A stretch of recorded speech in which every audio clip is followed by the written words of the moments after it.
চলে গেলেন অভিনেতা সানি। ছোট পর্দার তরুণ অভিনেতা শাহবাজ সানি মারা গেছেন। ইন্না লিল্লাহি ওয়া ইন্না ইলাইহি রাজিউন।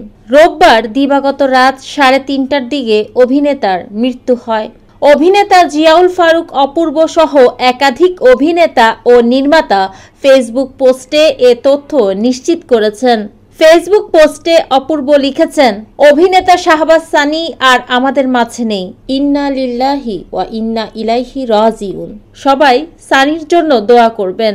সানির মৃত্যুর সংবাদ জানিয়ে ফেসবুক পোস্টে নাট্য নির্মাতা রাফাত মজুমদার রিঙ্কু লিখেছেন, আমার ভাই অভিনেতা শাহবাজ সানি আর আমাদের মাঝে নেই।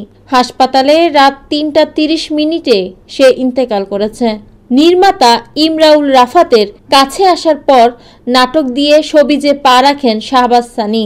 এরপর ছোট পর্দার নিয়মিত মুখ হয়ে ওঠেন তিনি। চরিত্রাভিনেতা হিসেবেও শুরু করলেও কেন্দ্রীয় চরিত্রেও দেখা গেছে সানিকে। 2018 সালে গোলাম কিবরিয়ার ফারুকীর পরিচালনায় প্রথমবার আব্দুল্লাহ নাটকে কেন্দ্রীয় চরিত্রে অভিনয় করতে দেখা যায় তাকে।